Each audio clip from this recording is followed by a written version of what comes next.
Хорошо. А у вас как сдали собеседование по русскому языку 9 классы? Замечательно. Проходите, присаживайтесь. Здравствуйте. Хорошо, да, будем созваниваться. Всего доброго. Здравствуйте. Здравствуйте. Здравствуйте. Это наши документы для поступления ребенка в 1 класс. Надеюсь, мы пришли вовремя. Сроки приема заявлений в первые классы. С 1 февраля по 30 июня текущего года дети, проживающие на закрепленной территории. С 1 июля до 5 сентября текущего года дети, не проживающие на закрепленной территории. Мы хотели бы, чтобы наш ребенок обучался на родном крымско-татарском языке. Уважаемые родители, я не имею права отговаривать вас от выбора языка обучения, но вы себе не представляете, с какими трудностями столкнется ваш бедный ребенок, обучаясь на крымско-татарском языке. Гораздо легче усваивать материал на русском языке. Равноправие языков народов Российской Федерации охраняется законом.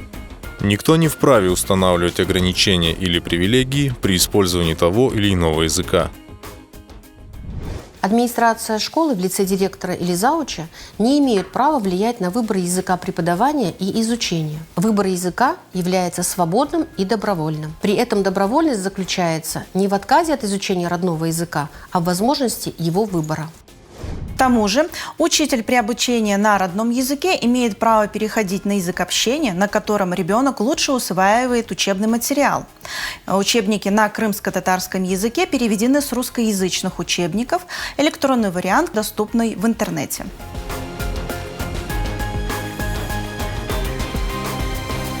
К моему глубокому сожалению, у нас нет учебников, нет кабинета. Нет методики преподавания на крымско-татарском языке. В конце концов, нет учителя. О каком обучении на родном языке вы меня просите? Это невозможно организовать.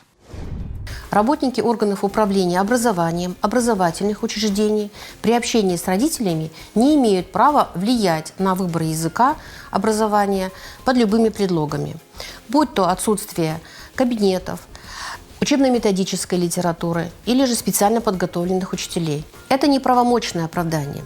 Все перечисленные проблемы должна разрешить администрация учебного заведения. Ведь обязанность по обеспечению учебниками, специально подготовленными кадрами, кабинетами возлагается исключительно на директора школы, а не на родителей учеников.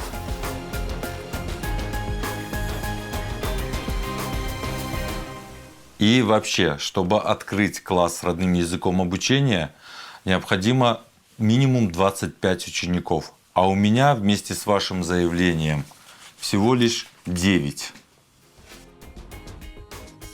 В действующем законодательстве об образовании отсутствует минимальная норма по количеству учеников в классе, чтобы организовать обучение на родном языке. Манипулирование и психологическое давление при выборе языка обучения являются недопустимым. Любой язык является полноценным и самодостаточным.